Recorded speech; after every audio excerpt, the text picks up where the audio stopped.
प्रेरणाची सासू शोभाताई तिला समजावत म्हणाली, सुनबाई, आज माझ्या मैत्रिणी आपल्या घरी किटी पार्टीसाठी येणार आहेत. सगळी तयारी व्यवस्थित कर. खाण्यापिण्यात काही कमी राहायला नको. आणि हो, त्या लोकांच्या समोर अशी गावंढळ गबाळ्यासारखी येऊ नकोस. अशी साडी गुंडाळून त्या लोकांच्या समोर येऊ नकोस. त्यांच्या सुना मॉडर्न कपडे घालतात. तू जर त्यांच्यासमोर साडी नेसून आलीस तर त्या तुझी चेष्टा करतील. त्यामुळे लक्षात ठेव, त्यांच्यासमोर चांगला ड्रेस घालून ये. माझं बोलणं कान उघडे ठेवून ऐक. त्या लोकांच्या समोर असं कुठलंच काम करू नकोस ज्याने त्या लोकांना लगेच समजेल की तू एक गावंढळ आहेस. सासूचे बोलणे ऐकून प्रेरणा हळू आवाजात म्हणाली, पण आई, माझ्याजवळ मॉडर्न कपडे नाहीत.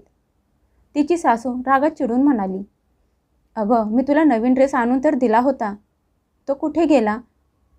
प्रेरणा घाबरत मान खाली घालून म्हणाली, आई, मी ते सगळे कपडे उचलून राधाताईंना देऊन टाकले, कारण मला ते कपडे घालायचे नव्हते. तिची सासू रागात बडबडत म्हणाल्या, आता तर माझ्याजवळ एवढा वेळ पण नाही की बाजारात जाऊन नवीन ड्रेस घेऊन येऊ. अरे देवा, मी असं कुठलं पाप केलं होतं की माझ्या नशिबात अशी गावंढळ सून मिळाली आहे. माझ्या तर शिकल्या सवरलेल्या मुलाचं आयुष्य बर्बाद झालं. माहीत नाही रोहनच्या बाबांनी हिच्यामध्ये असं काय बघितलं की या मुलीला सून बनवून घरात घेऊन आले. सासूचे बोलणे ऐकून प्रेरणाच्या डोळ्यातून पाणी यायला लागलं. ती काही न बोलता तिथून जायला लागली. तेवढ्यात तिची नजर दारात उभ्या असणाऱ्या तिच्या सासऱ्यांच्या वर पडली. बहुतेक दारात उभे राहून ते त्यांच्या बायकोचं बोलणं ऐकत होते. पण शोभाताईंची नजर जशी त्यांच्या नवऱ्यावर पडली त्या दचकल्या. प्रेरणाचे सासरे काहीही बोलणार तेवढ्यात दार वाजले. शोभाताई आनंदात म्हणाल्या, अरे वा, माझ्या मैत्रिणी पार्टी करायला आल्या वाटतं. असं त्या जाणून बुजून त्यांच्या नवऱ्यासमोर बोलल्या, म्हणजे त्यांचा नवरा पुढे जास्त काही बोलू नये. प्रेरणाचे सासरे पण तिथून खोलीत निघून गेले, कारण त्यांना पण बाहेरच्या लोकांच्या समोर तमाशा करायचा नव्हता. शोभाताईंनी लगेच जाऊन दार उघडले तर समोर त्यांच्या किटी पार्टीच्या मैत्रिणी उभ्या होत्या. त्या त्यांना आनंदात घेऊन घरात आल्या. घराची सजावट, टापटिपणा बघून त्यातलीच एक मैत्रीण त्यांना बघून म्हणाली, अगं शोभा, तुझ्या घरचे डेकोरेशन तर खूप छान दिसत आहे. शोभाताई खूप गर्वाने म्हणाल्या, हो पवारताई, हे सगळं माझ्या आवडीने केलं आहे, त्यामुळे छान दिसत आहे. आलेल्या सगळ्या बायका आपापल्या घराचा मोठेपणा सांगण्यात पुढाकार घेत होत्या. शोभाताई पण त्यांचा मोठेपणा सांगण्यात बिझी होत्या. तेवढ्यात पवारताई म्हणाल्या, अगं शोभा, तुझी सून घरात कुठे दिसत नाही. तू तिला आम्हा लोकांना भेटवणार नाहीस का? त्यांचं बोलणं ऐकून शोभाताईंची इच्छा नसून पण त्यांना त्यांच्या सुनेला प्रेरणा बाहेर सगळ्यांना भेटायला बोलवावं लागलं. प्रेरणाने सुंदर अशी छान कॉटनची साडी नेसली होती. लांबसडक केसांची वेणी घातली होती आणि त्यात गजरा माळला होता. प्रेरणाने साडी नेसलेली बघून आलेल्या सगळ्या बायका एकमेकींच्या तोंडाकडे बघायला आणि हसायला लागल्या. त्यांना असं हसताना बघून शोभाताई रागात डोळे मोठे करून प्रेरणाकडे बघायला लागल्या. त्यातली एक बाई म्हणाली, अहो शोभाताई, तुमची सून तर अजून पण जुन्या काळातल्या सारखीच साडी नेसत आहे. का? तुम्ही तिला दाबून ठेवत आहात? तुम्ही स्वतः तर मॉडर्न कपडे घालता आणि सुनेला साडी नेसण्यासाठी मजबूर करता. त्या बाईचं बोलणं ऐकून शोभाताई म्हणाल्या, अहो वीणाताई, मी तुमच्यासारखी वागत नाही. मी माझ्या सुनेवर कुठलीच बंदी घातली नाही. तुमच्या सुनेसारखं माझ्या सुनेला पण गावंढळांसारखं राहायला आवडतं. हे ऐकून वीणाताई रागात म्हणाल्या, आज माझ्या सुनेमुळे मला तुमचं असलं टोमणे ऐकून घ्यायला लागत आहेत. नाहीतर कोणाच्यात एवढी हिंमत नाही मला असं बोलण्याची. आत्ता या वेळेला मी तुमच्या घरात बसले आहे, त्यामुळे मी शांत बसले आहे. नाहीतर मला पण उत्तर कसं द्यायचं असतं ते चांगलंच माहीत आहे. वाद वाढलेला बघून पवार काकू म्हणाल्या, अरे तुम्ही दोघी या गोष्टी इथेच सोडून द्या. काय घेऊन बसला आहात? वीणाताईंची सून काय घालते ती तिची मर्जी. यावर वाद घालण्याची काय गरज आहे? त्यांचं बोलणं ऐकून बाकीच्या सगळ्या बायकांनी त्यांचे समर्थन केले आणि मग वातावरण शांत झाले. मग परत हसणे बोलणे सुरू झाले. शोभाताईंनी गाणी लावली आणि मग सगळ्याजणी डान्स करायला लागल्या. त्यांची पार्टी संध्याकाळपर्यंत चालली होती. त्यानंतर सगळ्या बायका आपापल्या घरी गेल्या. सगळ्या बायका गेल्यानंतर शोभाताई रागात त्यांच्या सुनेला आवाज दिला, प्रेरणा इथे ये. सासूचा आवाज ऐकून प्रेरणा सासूच्या समोर येऊन उभी राहिली आणि घाबरत म्हणाली, आई काय झालं, मला का बोलावलं आहे? तिची सासू रागात दातओठ खात म्हणाली, सुनबाई तू काय शपथ घेतली आहेस का की माझ्या लोकांच्या समोर तू माझा अपमान करत राहणार? प्रेरणा घाबरत हळू आवाजात म्हणाली, आई मी कुठे तुमची बेइज्जती केली आहे?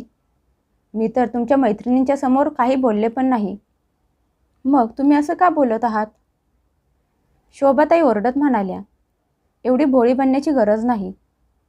तू साडी नेसलेली बघून माझ्या मैत्रिणींनी माझी किती चेष्टा केली तुला माहीत तरी आहे का? आणि तू बोलत आहेस की तू असं काहीच केलं नाहीस. प्रेरणा म्हणाली, आई मी साडी नेसले म्हणून तुमची बेइज्जती कशी काय झाली?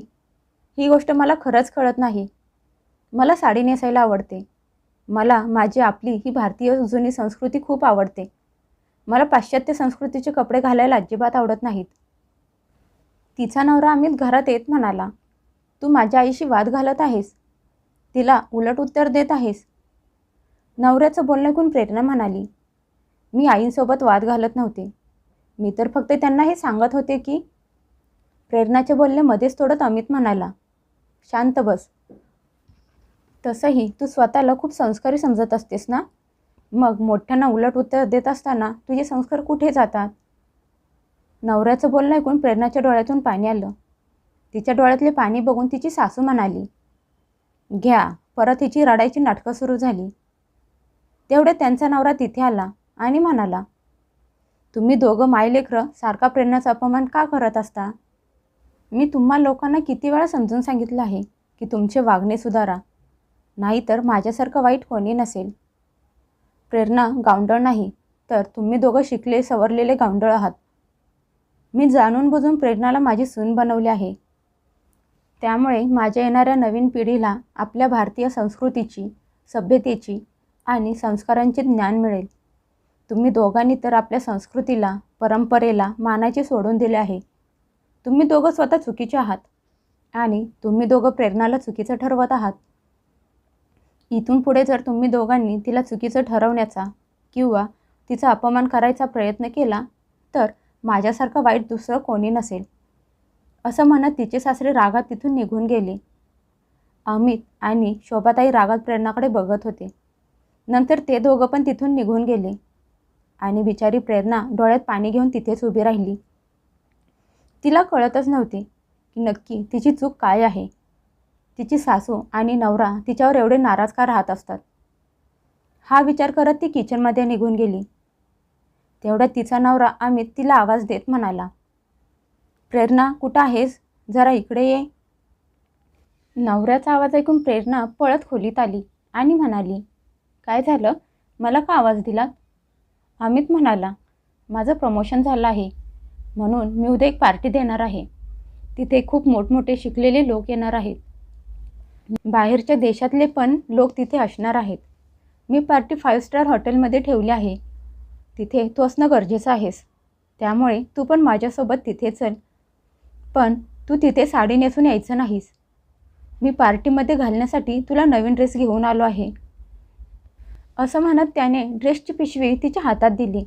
प्रेरणाने ती बॅग तिच्या हातात घेतली आणि उघडायला लागली. तेवढ्यात तिचा फोन वाजला. फोन वाजल्यामुळे प्रेरणाने ड्रेसची बॅग न उघडता तशीच हातातून खाली ठेवली. तिने फोन उचलला तशी तिची आई म्हणाली, प्रेरणा बाळा, तुझ्या बाबांची तब्येत बिघडली आहे आणि त्यांना तुला भेटायचं आहे. आईचं बोलणं ऐकून प्रेरणा घाबरली. याबद्दल तिने तिच्या सासूला सांगितलं, म्हणजे वडिलांना भेटायला तिला तिच्या माहेरी जाता येईल. शोभाताई तिला यासाठी नकार देणारच. त्या अगोदरच तिचे सासरे म्हणाले, प्रेरणा बाळा, यात विचारण्याची काय गरज आहे? तू निश्चित होऊन जा. तुझ्या वडिलांना तुला भेटायचं, बघायचं आहे. तुझे निर्णय तू घेऊ शकतेस. सासऱ्यांचं बोलणं ऐकून प्रेरणा माहेरी जायची तयारी करायला लागली. तिचं माहेर त्या शहरात होतं. ती नवऱ्याला म्हणाली की ती उद्या सरळ हॉटेलमध्ये पार्टीला पोहोचेल. त्यानंतर ती तिच्या माहेरी निघून गेली. आई वडिलांना भेटून प्रेरणा खूप खुश झाली. मुलीला आलेलं बघून तिचे वडील पण खुश झाले आणि त्यांची तब्येत सुधारायला लागली. प्रेरणा पण माहेरी येऊन आई वडिलांना भेटून तिच्या मनाला खूप शांती मिळाली होती. दुसऱ्या दिवशी प्रेरणाने नवऱ्याला अमितला फोन केला आणि सांगितलं की ती सरळ हॉटेलला पोहोचेल. अमित म्हणाला, तू ड्रायव्हरसोबत हॉटेलमध्ये ये आणि तिथे आल्यावरच ड्रेस चेंज कर, जो मी तुझ्यासाठी घेऊन आलो होतो. प्रेरणा वडिलांना दवाखान्यातून घेऊन आली आणि नंतर तिच्या सासरी परत गेली. ती गेली तेव्हा घरात कोणीही नव्हतं. सगळे अगोदरच हॉटेलवर पोहोचले होते. प्रेरणा पण तयार होण्यासाठी तिच्या खोलीत गेली. तिने जेव्हा ड्रेसची बॅग उघडली, तो एक वन पीस बॅकलेस गाऊन होता. तो बघून प्रेरणाने तो तसाच बेडवर फेकून दिला. तिचे कपाट उघडले आणि त्यातून एक छान कांजीवरम साडी बाहेर काढली. ती नेसली. त्यावर मॅचिंग दागिने आणि मंगळसूत्र घातले. केसांची हेअरस्टाईल केली. हातात बांगड्या घातल्या. त्याच रंगाची लिपस्टिक आणि टिकली लावली. जेव्हा तयार होऊन तिने स्वतःला आरशात बघितले, तेव्हा ती स्वतःला बघून लाजली. तेवढ्यात तिचा फोन वाजला. तिच्या नवऱ्याचा फोन होता. अमित चिडून रागात म्हणाला, कुठं आहेस? कधीपर्यंत हॉटेलमध्ये पोहोचणार आहेस? प्रेरणा म्हणाली, मी तयार झाले आहे आणि आता घरातून निघतच आहे. मला तिथे पोहोचण्यासाठी जास्त वेळ लागणार नाही. असं म्हणत ती घरातून पार्टीला जायला निघाली. थोड्या वेळातच ती हॉटेलच्या दारात उभी होती. गाडीतून उतरून प्रेरणा सरळ हॉटेलमध्ये आत गेली. तिथे अगोदर सगळे लोक पोहोचले होते. जशी अमितची नजर प्रेरणावर पडली, त्याच्या चेहऱ्यावरचे भाव बदलले. त्याच्या चेहऱ्यावर राग दिसायला लागला. शोभाताई तिच्या जवळ गेल्या आणि कानात कुजबुजत म्हणाल्या, प्रेरणा, तुला आमची बेइज्जती करायला एवढी मजा का येते? आता पार्टीमध्ये सगळे लोक माझ्या मुलाची चेष्टा करतील की ही गावंढळ कुठून आणली आहे. तेवढ्यात बाहेरच्या देशातून आलेला एक माणूस अमितला म्हणाला, मिस्टर अमित, तुमची बायको कुठे आहे? अजून आली नाही का? माझी बायको त्यांना भेटायला खूप उत्सुक आहे. अमित चेहऱ्यावर खोटं खोटं हसू आणत म्हणाला, मिस्टर डेव्हिड, ही माझी बायको प्रेरणा आहे. तिला बघून मारिया म्हणाली, वाव मिस्टर अमित, तुमची बायको या इंडियन पोशाखात खूप सुंदर दिसत आहे. पार्टीमधले सगळे लोक प्रेरणाच्या आजूबाजूला गोळा झाले. सगळे तिच्या साडीची, तिने घातलेल्या दागिन्यांची आणि तिने केलेल्या शृंगाराची प्रशंसा करत होते. तेवढ्यात तिथलीच एक बाई शोभाताईंना म्हणाली, काय हो शोभाताई, तुम्ही आजपर्यंत तुमच्या सुनेला आम्हाला भेटवलं नाही. आज आम्हाला समजलं की तुम्ही तिला आम्हाला का भेटवत नव्हता. ती दिसायला एवढी सुंदर आहे. आमची नजर लागू नये म्हणून तिला आम्हाला भेटवलं नाही ना? त्या बाईचं बोलणं ऐकून शोभाताई हसायला लागल्या. त्यांची मान गर्वाने ताठ झाली. तिथे असलेला प्रत्येकजण प्रेरणाची प्रशंसा करत होता. त्या पार्टीत तिथले एक मंत्री आले होते. बोलता बोलता त्यांना समजलं की प्रेरणाने PhD केले आहे. तेव्हा ते खुश होऊन प्रेरणाच्या सासऱ्यांना म्हणाले, पाटील साहेब, तुम्ही सांगितलं नाही की तुमच्या सुनेने PhD केले आहे. मला माझ्या कॉलेजमध्ये शिकवण्यासाठी एका शिक्षकाची गरज आहे. तुमची सून माझ्या कॉलेजमध्ये नोकरी करेल का? त्यांचं बोलणं ऐकून प्रेरणाच्या चेहऱ्यावर आश्चर्य आणि आनंद दोन्ही भाव दिसायला लागले. त्यांचे बोलणे ऐकून शोभाताई आणि अमितची मान गर्वाने ताठ झाली. चेहऱ्यावर हसू दिसायला लागले. तेवढ्यात तिथे प्रेरणाचे सासरे आले आणि बायकोला टोमणा मारत म्हणाले, काय झालं शोभा? आज तुझ्या चेहऱ्यावर सुनबाईसाठी राग आणि तिरस्कार दिसत नाही. आणि अमित, तुला आज तुझी बायको गावंढळ अडाणी वाटत नाही का? आज हा चमत्कार कसा काय झाला? वडिलांचे बोलणे ऐकून अमितने लाजेने मान खाली घातली. शोभाताईंच्या चेहऱ्यावर पण लाज दिसायला लागली. शोभाताई म्हणाल्या, प्रेरणा बाळा, आम्हाला माफ कर. आम्हा लोकांच्या डोळ्यावर पाश्चात्य संस्कृतीचा पडदा पडला होता आणि आज तो उतरला आहे. आम्हाला तुझ्यावर खूप गर्व आहे. मी पण खूप खुश आहे की अमितच्या बाबांनी अमितसाठी एवढी सुंदर संस्कारी मुलगी शोधली आहे. असं म्हणत शोभाताई हसायला लागल्या. अमित आज खूप प्रेमाने प्रेरणाकडे बघत होता. प्रेरणाची नजर जेव्हा अमितवर पडली, तेव्हा त्याला स्वतःकडे एवढ्या प्रेमाने बघत असलेले बघून ती लाजली आणि तिने मान खाली घातली. प्रेरणाचे सासरे स्वतःच्या कुटुंबाला असं एकत्र होताना बघून त्यांना खूप आनंद झाला होता आणि त्यांचा चेहरा गर्वाने फुलला होता.